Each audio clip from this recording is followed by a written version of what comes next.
Hey guys, it's Jason Kunzelman with MJM Hoops, and welcome to episode 1 of Never Heard Again. Now, for those of you that don't know me, I played college basketball. I played 2 years at the Division III level before I had 5 knee surgeries, and 4 years that kind of derailed my career. Now, 5 knee surgeries may sound like a lot, and it is, but a lot of it could have been avoided. One with better diet, better training, and most importantly, just knowledge of what was actually going on within my body, as opposed to just listening to what any doctor said. I had a doctor tell me at 19 years old that I should just stop playing sports. Told him that's pretty much impossible. There's no way that that's going to happen. So I dove into my own research and figured out ways. And now, about 5 years later, I'm pretty much back to 100%. Now, the whole purpose of this series is to help not only younger athletes, but anybody that's maybe possibly going through knee problems, ankle problems, hip problems, most of the big ones, and even any of the little injuries that we can help with, and just give you guys the knowledge that I've been able to come across. I've come in contact with some amazing individuals, one which you'll get to meet today, that are really kind of leading this field in the practices of like injury prevention. And I do want to make that clear that I am not a medical professional. This is not advice. This is only things that I have figured out that have worked for me. And with that being said, I also want to reiterate that this is not my doing. This is the people that I've come in contact with.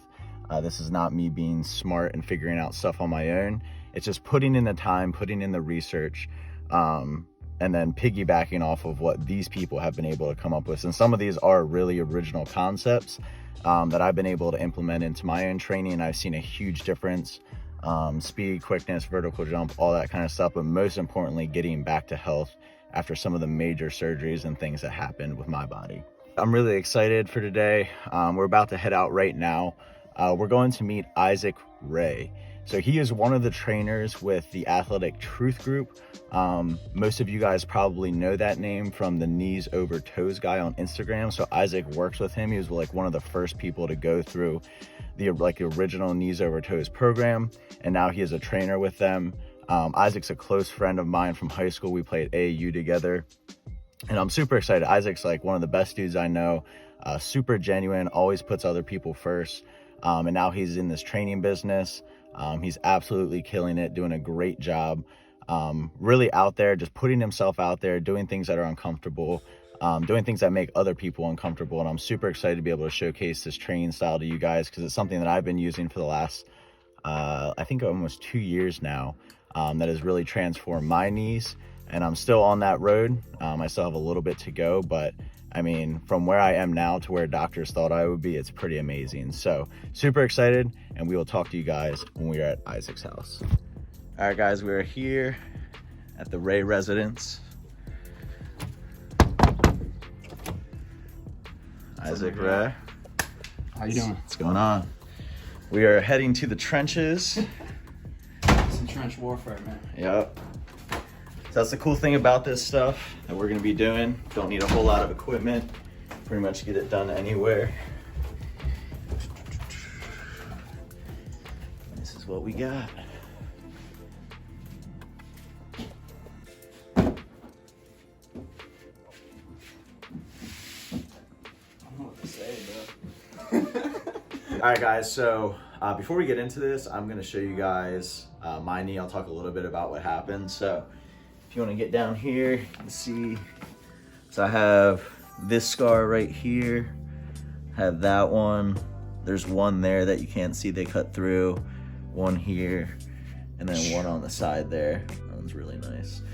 So yeah, so I had 5 surgeries starting in the spring of 2016. The first one was just a torn meniscus, but I had an osteochondral defect, which is actually the same injury Greg Oden had that ended his career.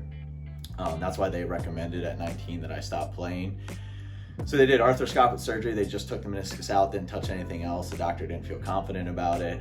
I played my whole sophomore season, then was in a good amount of pain the whole season.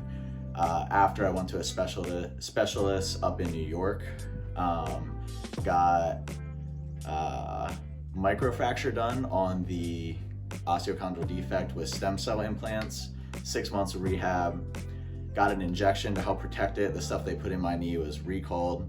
My knee swelled up, got infected. They pretty much said it undid everything that surgery did. So then I found another specialist in Philly. First surgery I had with him, went in, took cartilage out, sent it to a lab, regrew it. 8 weeks later I went in, they implanted that cartilage over the defect. They took a meniscus from a dead person, gave me that, and then they cut my femur in half and realigned my leg. So this knee started to cave in because it didn't have the meniscus and it wasn't strong, so I was getting that knee valgus. So they cut the femur, stuck a sliver in, realigned it. You can see it's a lot straighter now, which has made a big difference. So that was 4 surgeries that took about 18 months to recover. I also had a plate with 6 screws in my leg. That's where this scar is. And then the winter, December of 2019, they went back in through that one, took the plate out and then closed it back up. So that was the 5th surgery. So that's a little bit of what I've been through in the last 6 years. And this stuff has really changed it. So we're gonna get into the workout now. Isaac's gonna demonstrate the first exercise. Next step, you're just gonna find a wall. Put your butt on the wall, keep your back hunched over. Keep your legs completely locked out. Engage those quads. Simply lift up your toes. It's called a tibialis raise. We're trying to work that muscle. It's called the tibialis anterior. Attaches at your knee, runs all the way down here, attaches at the beginning parts of your inside of your ankle right there. All we're doing, we're trying to get a burn. So we're controlling the way down, pausing at the bottom, up. Control the way down. The goal of this is to get the craziest burn of your life that you've ever felt in your shins. Nobody works this muscle. How many we going? 25 reps.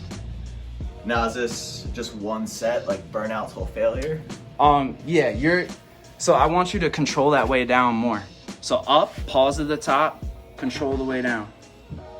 Yep, perfect. Notice, Jason has his legs completely locked out. If you bend that knee, you're gonna be able to cheat the way up with your quad. We want everything to be on that tibialis right there. Feeling a burn yet? Yep.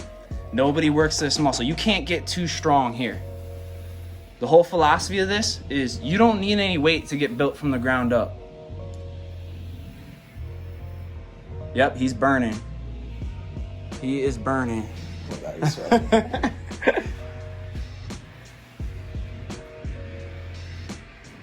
Feeling it? Yeah. That's the other thing, is this quad is so much more built than this one because I've done so much rehab on it. But I also don't have full range of motion, like locking my leg out on this one either. Also completely lost track of how many I've done. You're probably good. You probably got 25.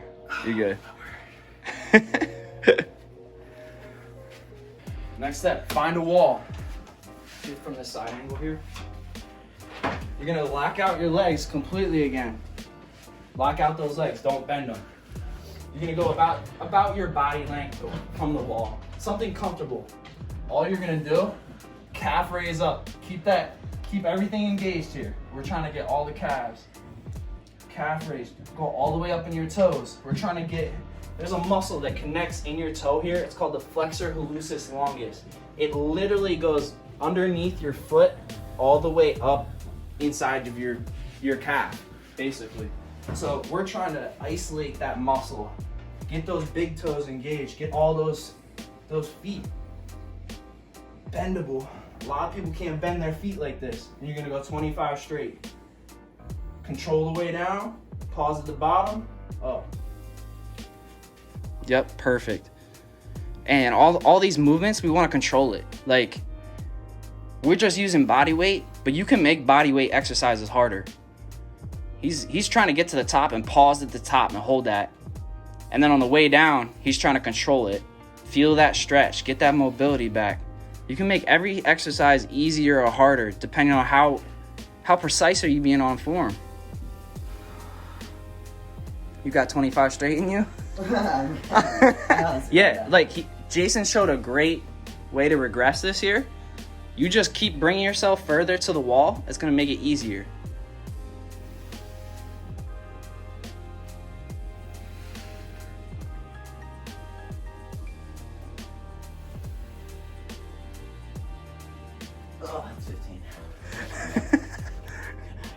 10 more. So quick, Jason's about to do 25 reps at tibialis raise again.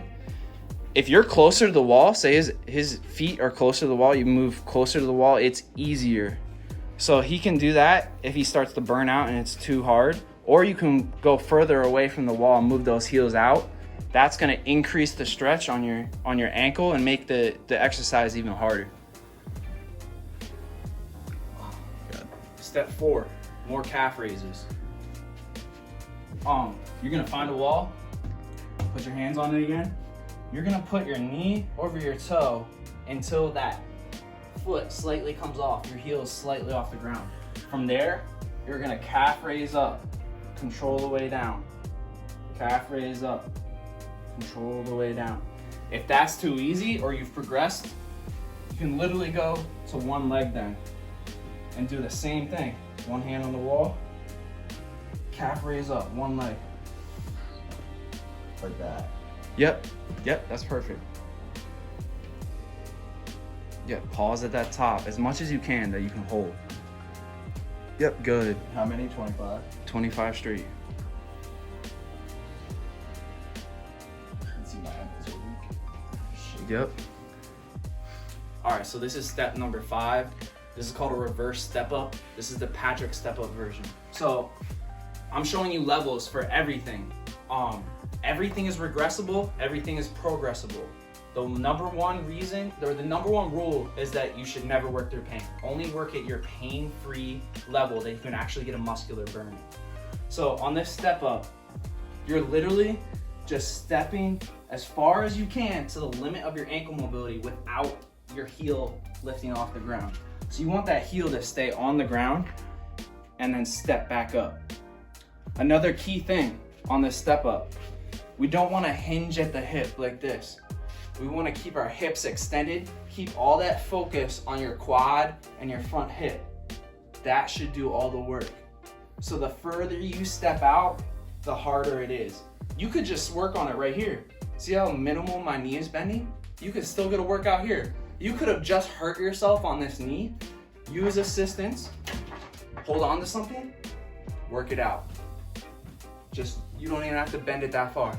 But eventually, you want to keep working that ankle mobility, getting out as far as you can. Control the way down, pause at the bottom. It's like a deadlift up, control the way down, up.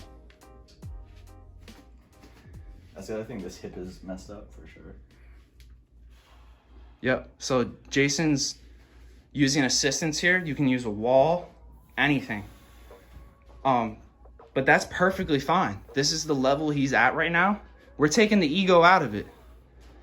We're not working through pain. We're using assistance. It doesn't matter. We're getting a great workout here. We're increasing ankle mobility. We're getting strength with that knee over the toe. Perfect. Feeling a burn. You got body weight though. Like, you don't have to worry about hurting yourself. That you only do 1 set of 25, so Yeah. it's better than 3 sets of 10, I guess. Does it feel weird extending like into full? Yeah, so that's what I was extension? saying. Like when I go with this one, I can feel like the scar tissue in the joint, and like the stuff like on the, like where this scar attaches to whatever the knee. Yeah. There's like a little bit of, I don't know, abrasion. Yeah.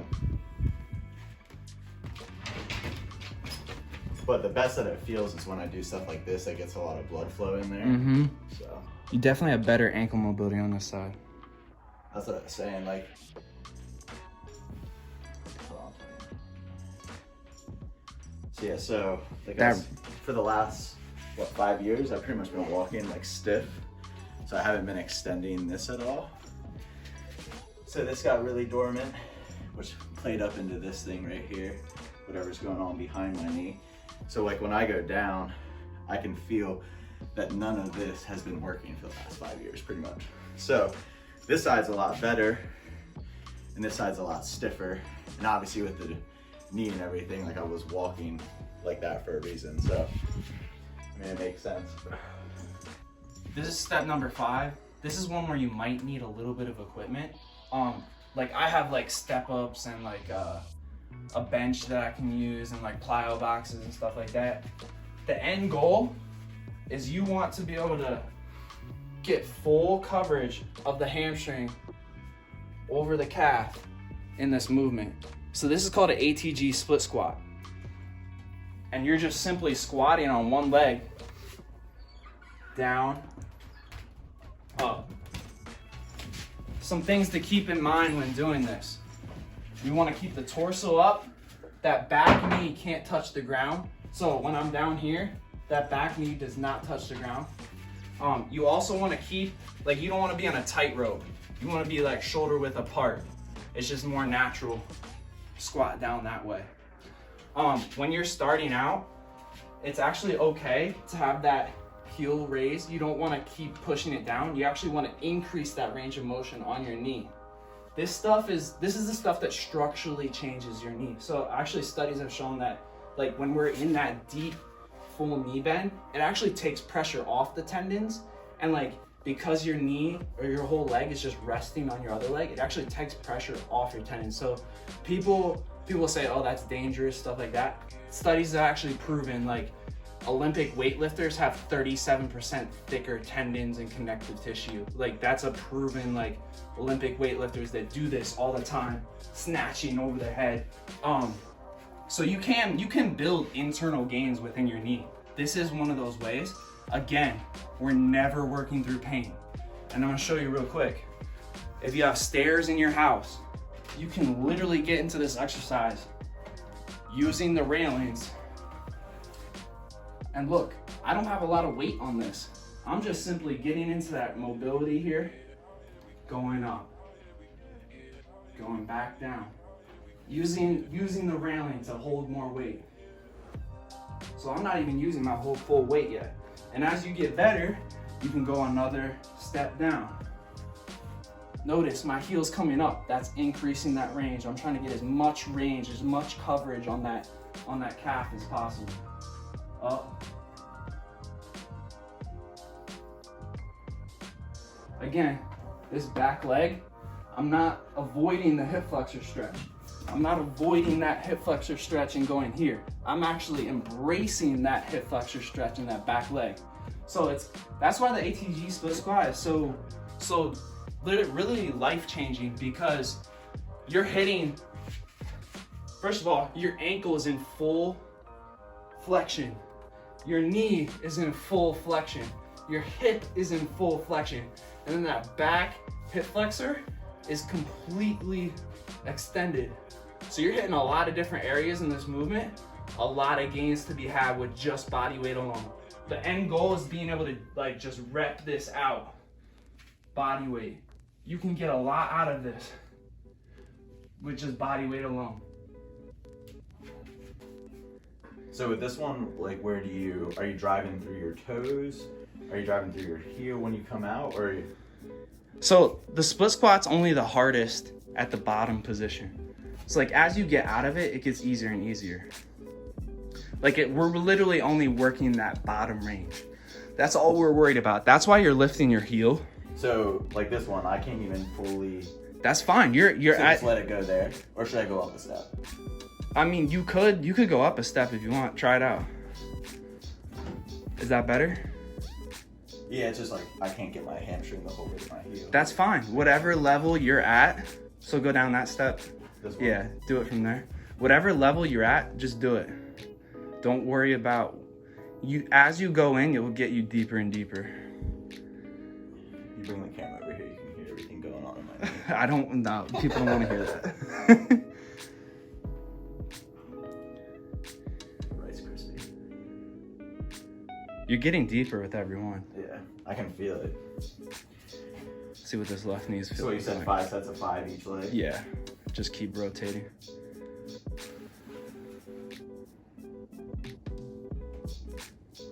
And is that far enough out, or should I drive it out further? Keep trying to go further. Yeah, so bring that back leg in a little bit more, and that'll make it easier. Yep. Spend that time at the bottom though.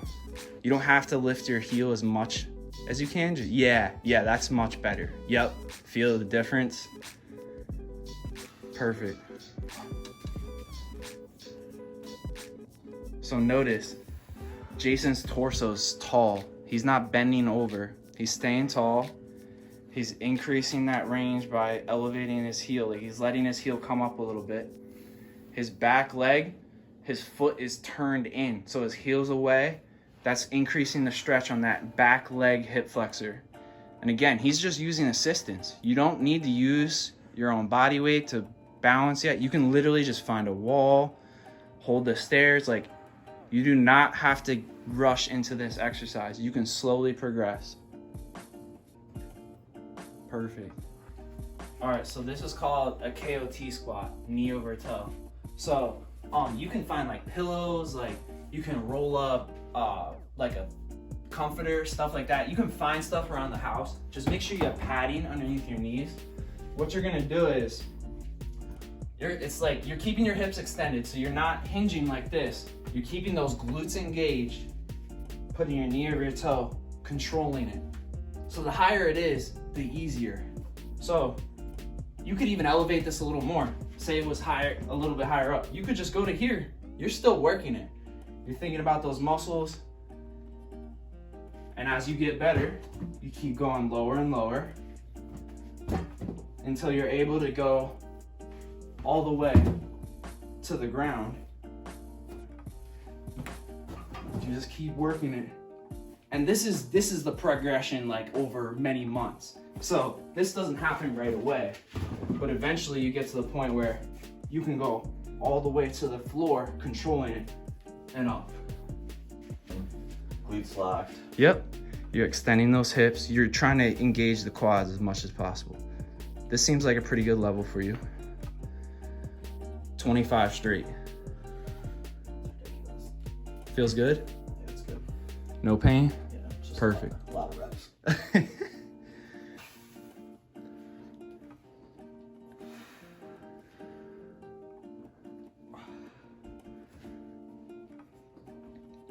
Does your knee make noises when you do this too? I can feel it like working through some of the scar tissue, but it's not nearly as bad with this one. It used to be. Yeah. It used to be a lot This worse. is considered an outer range knee exercise. So this is you're taking a lot of force off the muscles. This is going to the tendons. And that's not necessarily a bad thing. It's more force. And as long as you're never working through pain, only working at your own pain-free level, and you're making sure you get rest and eating right, recovering in between sessions, you're not gonna have a problem. It's when you go too far, you break your form, and you get a lot of ego, and you try to go too hard too soon. That's when you start to have issues. But as long as you're not having pain, you can work this 3 times a week, just body weight alone. Start very regressed. Don't try to do the hardest version at the start. Start very regressed and slowly build up. Perfect, Jay. Burn.